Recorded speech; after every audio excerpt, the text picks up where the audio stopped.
சென்னை பூக்கடை பகுதியில் தேர்தல் சர்வே எடுக்க தாவைக்கவைச் சேர்ந்தவர்கள் தேர்தல் சர்வே எடுத்தபோது அனுமதி இல்லாமல் எடுக்கக்கூடாது என திமுக வட்டச் செயலாளர் தடுத்ததாக தகவல் வெளியிடப்பட்டிருக்கிறது. தாவைக்காவினர் மீது திமுகவினர் தாக்குதல் நடத்தியதாக புகார் அளிக்கப்பட்டிருக்கிறது. சென்னை பூக்கடை பகுதியில் தேர்தல் சர்வே எடுக்க சென்ற தாவைக்கா மற்றும் திமுகவினரிடையே மோதல் ஏற்பட்டிருக்கிறது. கூடுதல் விவரங்களை செய்தியாளர் கதிரவன் வழங்க கேட்கலாம். கதிரவன், வணக்கம். இந்த மோதல் சம்பவம் தொடர்பான விவரங்களை பதிவு பண்ணலாம். சென்னை துறைமுகம் தொகுதியில வருகின்ற சட்டமன்ற தேர்தலில் மக்களின் ஆதரவு யாருக்கு, அதே போல நடிகர் விஜயின் தாய்க்கினருக்கு மக்களுடைய ஆதரவு எவ்வாறு இருக்கிறது என்பதை சர்வே எடுக்க சென்ற தாவேக்கினார் மீது திமுக தடுத்து நிறுத்தி தாக்குதல் நடத்தியதாக பெரும் பரபரப்பான ஒரு சூழல் காணப்பட்டிருக்கிறது.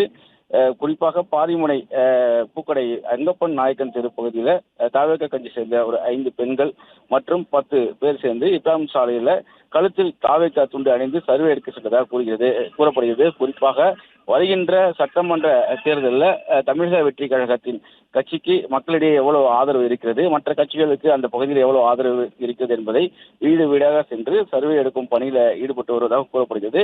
அப்போது அங்கு திமுக வட்ட செயலாளர் கவியரசு என்பவர் அவர்களை தடுத்து நிறுத்தி காவல்துறையிடம் அனுமதி பெற்று அதனை செய்யுமாறு உங்களுக்கு அந்த உரிமை இல்லை என்று கூறி தடுத்து நிறுத்தியதாகவும் மேலும் சில திமுகவை சேர்ந்த ஆதரவாளர்களை வரவைத்ததாக கூறப்படுகிறது. அங்கு வந்த 30க்கும் மேற்பட்டோர் போலீசார் முன்னிலையிலே தாவேக்காவை அடித்து தாக்கி அவர்களை அங்கிருந்து விரட்டியதாகவும் கூறப்படுகிறது.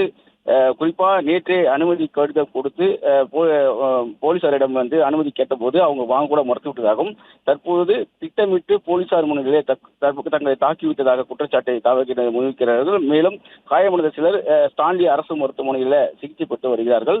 இது குறித்து காவல் ஆணையர் அலுவலகத்திலே புகார் அளிக்க இருப்பதாகவும் தெரிவிக்கப்பட்டிருக்கிறது.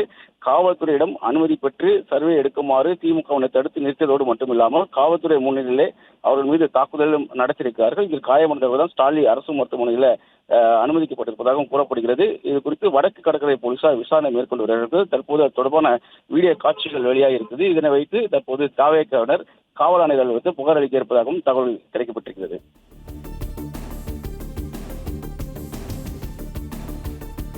விவரங்களுக்கு நன்றி கதிரவன். பிளே ஸ்டோர் மற்றும் ஆப் ஸ்டோரில் இருந்து பாலிமர் செயலியை QR கோடு மூலம் பதிவிறக்கம் செய்யுங்கள். செய்திகளை உடனுக்குடன் பெறுங்கள்.